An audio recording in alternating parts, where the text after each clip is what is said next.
The Raven by Edgar Allan Poe. Once upon a midnight dreary, while I pondered, weak and weary, over many a quaint and curious volume of forgotten lore, while I nodded, nearly napping, suddenly there came a tapping, as of some one gently rapping on my chamber door. "'Tis some visitor," I muttered, tapping on my chamber door. "Only this, and nothing more."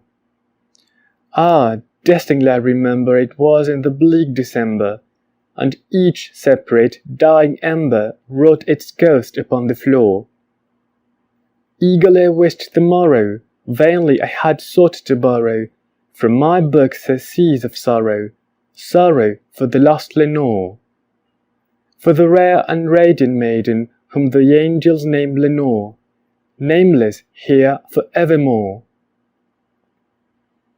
And the silken, sad, uncertain rustling of each purple curtain thrilled me, filled me with fantastic terrors never felt before, so that now, to still the beating of my heart, I stood repeating, "'Tis some visitor entreating entrance at my chamber door, some late visitor entreating entrance at my chamber door. This it is, and nothing more." Presently my soul grew stronger, hesitating then no longer. "Sir," said I, "or Madam, truly your forgiveness I implore. But the fact is I was napping, and so gently you came rapping, and so faintly you came tapping at my chamber door, that I scarce was sure I heard you. Here I opened wide the door. Darkness there and nothing more." Deep into that darkness peering, long I stood there wondering, fearing, doubting, dreaming dreams no mortal ever dared to dream before. But the silence was unbroken, and the stillness gave no token, and the only word there spoken was the whispered word, "Lenore?" This I whispered, and an echo murmured back the word, "Lenore." Merely this and nothing more. Back into the chamber turning, all my soul within me burning, soon again I heard a tapping somewhat louder than before. "Surely," said I, "surely that is something on my window lattice. Let me see then what thereat is, and this mystery explore. Let my heart be still a moment, and this mystery explore. 'Tis the wind, and nothing more." Open here I flung the shutter, when, with many a flirt and flutter, in there stepped a stately raven of the saintly days of yore. Not the least obeisance made he, not a minute stopped or stayed he, but, with mien of lord or lady, perched above my chamber door, perched upon a bust of Pallas just above my chamber door, perched and sat, and nothing more. Then this ebony bird beguiling my sad fancy into smiling, by the grave and stern decorum of the countenance it wore. "Though thy crest be shorn and shaven, thou," I said, "art sure no craven, ghastly grim, and ancient raven wandering from the nightly shore. Tell me what thy lordly name is on the night's Plutonian shore." Quoth the raven, "Nevermore." Much I marvelled this ungainly fowl to hear discourse so plainly, though its answer little meaning, little relevancy bore, for we cannot help agreeing that no living human being ever yet was blessed with seeing bird above his chamber door, bird or beast upon the sculptured bust above his chamber door, with such name as Nevermore. But the raven, sitting lonely on the placid bust, spoke only that one word, as if his soul in that one word he did outpour. Nothing farther than he uttered, not a feather than he fluttered, till I scarcely more than muttered, "Other friends have flown before. On the morrow he will leave me, as my hopes have flown before." Then the bird said, "Nevermore." startled at the stillness broken by a reply so aptly spoken.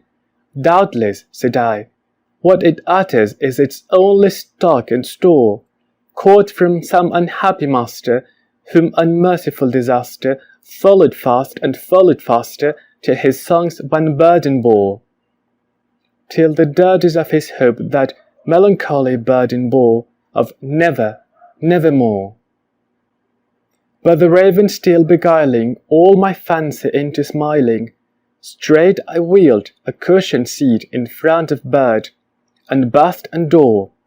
Then, upon the velvet sinking, I betook myself to linking fancy unto fancy, thinking what this ominous bird of yore, what this grim, ungainly, ghastly, gaunt, and ominous bird of yore meant in croaking "nevermore." This I sat engaged in guessing, but no syllable expressing, to the fowl whose fiery eyes now burnt into my bosom's core.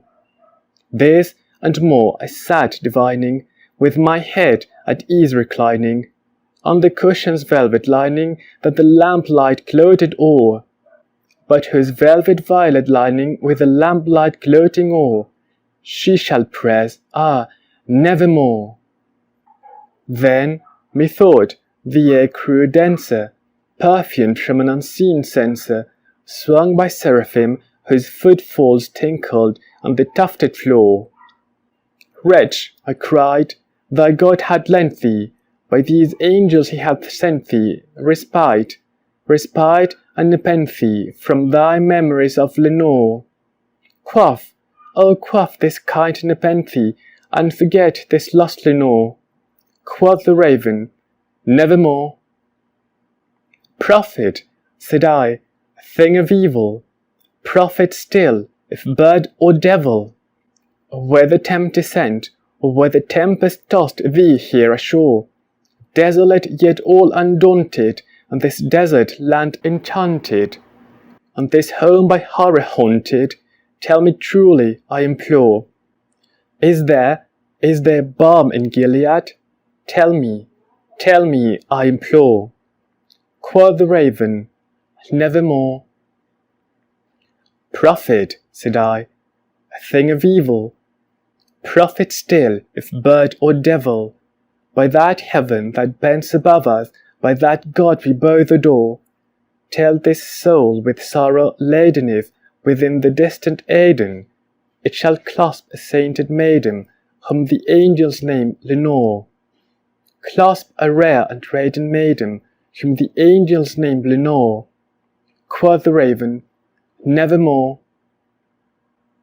"Be that word our sign of parting, bird or fiend," I shrieked, upstarting, "get thee back into the tempest and the night Plutonian shore, leave no black plume as a token of that lie thy soul hath spoken, leave my loneliness unbroken, quit the bust above my door, take thy beak from out my heart, and take thy form from off my door." Quoth the raven, "Nevermore."